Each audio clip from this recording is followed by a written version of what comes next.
Thanksgiving is not a colonial holiday about Puritans and Pilgrims. Thanksgiving is a Civil War holiday. It was Abraham Lincoln who first called for a national annual day of Thanksgiving after the Battle of Gettysburg in 1863. And the reason you might not know that has a lot to do with the lost cause. Let's talk about it. Now, for starters, when we get back to that 1621 feast, we need to remember that there is a difference between a religious day of Thanksgiving that Puritans would celebrate mostly by going to church and praying all day, and a harvest feast, which was to celebrate the bringing in of the crop each fall. These are two very different things, but we end up calling what was a harvest feast in 1621 a day of Thanksgiving, and so it gets a little confusing. And a big part of the story of that 1621 feast is the Native Americans and the Pilgrims sitting down together to share that meal. But in all the records we have from Winslow, which albeit is not much about this meal, there is no mention of an invitation to Native peoples, just that they showed up.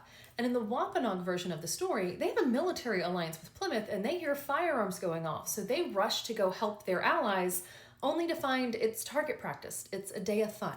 But they decide to stick around, so they hunt some deer, add to the feast, and it's a good time. The days of Thanksgiving and an annual harvest feast are two very different things, but in 1841, the Reverend Alexander Young published a version of Edward Winslow's account, and he added a footnote. And, historians always say footnotes are important. This footnote read, "This was the first Thanksgiving, the Harvest Festival of New England," and people have cited it as the first Thanksgiving ever since. In the run-up to the Civil War, Sarah Josepha Hale will be petitioning to make this New England Thanksgiving harvest feast thing into a national holiday, and she will also use this very tenuous link back to 1621. So the version of the holiday that exists in the antebellum period is celebrated in New England. It is largely an annual harvest feast, though there's this emphasis on giving thanks, and it is usually called Thanksgiving, but not always. And when Sarah Josepha Hale tries to make this thing a national holiday, Southerners are not on board for the most part.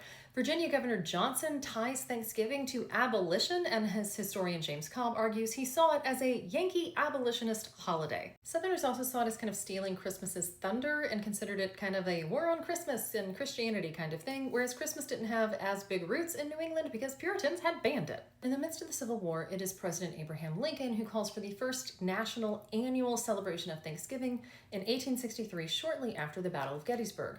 But there is no mention of the 1621 feast or Puritans or Pilgrims in his call. Now, spoiler alert, the United States wins the Civil War against the South, and Southern governors during Reconstruction begin to issue calls for Thanksgiving in line with the national call for an annual Thanksgiving. A lot of Southerners aren't really on board, though. At most, they treat it as a day to go hunting, at least until the so-called redemption of the South, when white Southern Democrats retake control of those Southern governments and basically end democracy until 1965. So by the 1880s and 90s, Southerners are getting on board with this, and you'll see Northern magazines trying to teach Southerners how to make what have been traditionally Yankee dishes, including pumpkin pies and cranberries. So by the turn of the 20th century, the North largely accepts the lost cause history of the Civil War, which you can follow Karen Cox on this app to learn more about, and they want to celebrate Thanksgiving without it being tied to abolition or Lincoln or even the Civil War. So instead of acknowledging its Civil War roots, we sub in the much more tenuous link to Plymouth and the Wampanoag. Now, this version of Thanksgiving is a myth of manifest destiny, and it takes root at the turn of the 20th century amidst a rising wave of nativism, especially pointed at Catholic immigrants. And of course, this Thanksgiving myth is all about Protestants escaping religious discrimination, embracing democracy in the Mayflower Compact, and being welcomed and gifted land by friendly Native Americans. One other reason this very lost cause-y version of Thanksgiving couldn't have taken hold much earlier than 1900 is because the United States was still at war with Native peoples for most of the 19th century. This largely ends at Wounded Knee in 1890, and so this myth of Native peoples welcoming white Protestant Christian Americans and gifting them the nation takes hold. And if you want to learn more about the real history of Thanksgiving, including when Republicans and Democrats celebrated it on separate days, and a bit of football history, check out Forgotten America, Rediscovering Events That Changed the Nation by me with the Great Courses Plus, also available on Audible. I would love it if you were listening to that Thanksgiving lecture while making your Thanksgiving meal. And if you're interested in more of the book type, check out This Land Is Their Land by David Silverman, and Thanksgiving, the Biography of an American Holiday by James Baker, which both get into these myths.